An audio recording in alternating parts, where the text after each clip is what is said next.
This family bloodline interbreeding control system of these elite families was not just a human thing. It went beyond that into entities that are anything but human. And it was only with the passage of the years and more research when I started to realize the nature of this reality that we're experiencing, that made sense in how this structure is playing out. Just outside of the frequency range of visible light, there are entities that are anything but human who have been manipulating this reality, this world, for eons. And because they are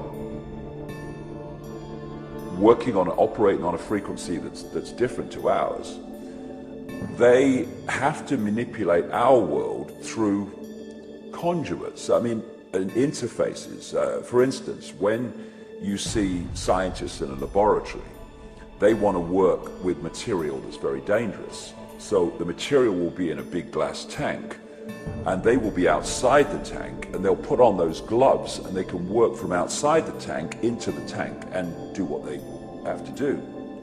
It's very, very similar in theme to what these Illuminati bloodlines have been bred for.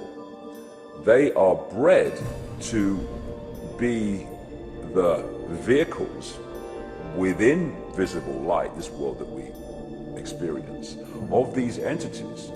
And if you go back and you look at religious beliefs, etc., of the ancients and the accounts of the ancients, these entities, which go under different names, some people call them the serpent race, some people call them demonic.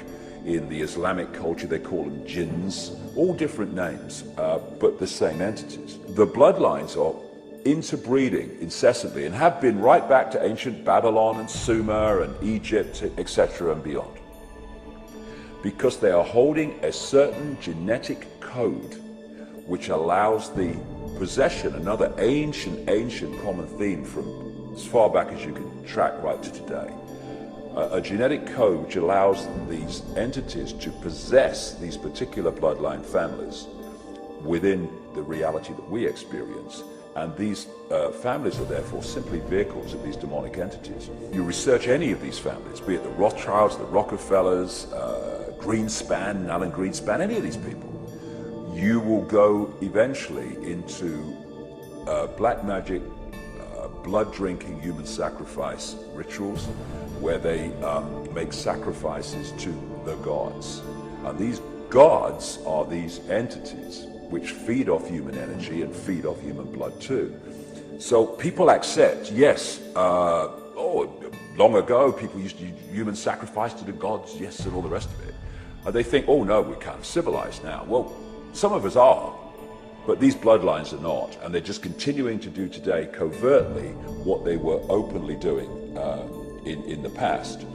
And they are interacting with these entities all the time in their rituals. That's why they do all these rituals. That's why they drink the blood.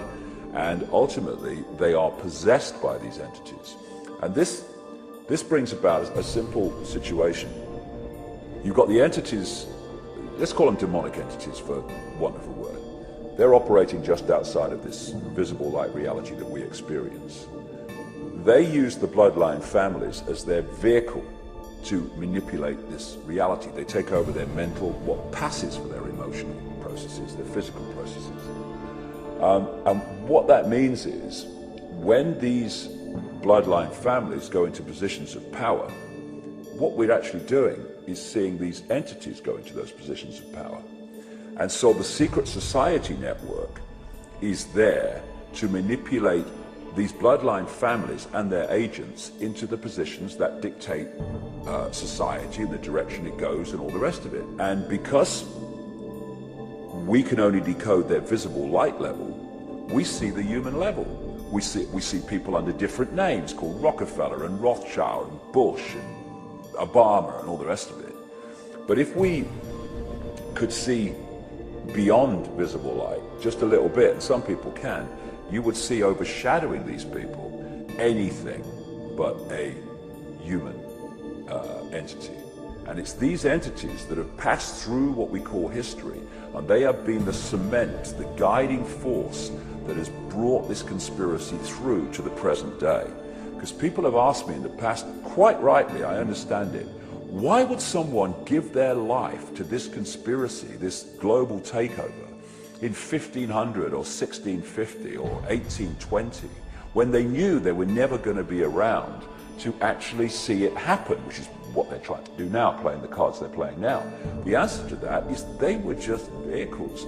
These entities are the common force passing through history, which has led this conspiracy to where it is today. What the system has done is to keep from us the nature of the reality we're experiencing and the nature of who we are in life itself. And in doing so, it has kept us completely in the dark about what's actually happening around us.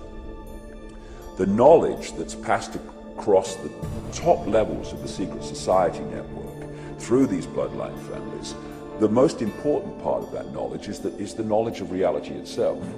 For instance, we think as we look around here that we're seeing everything that exists within this room.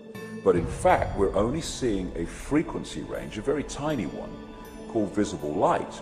Anything outside of that, we can't decode, therefore we can't see.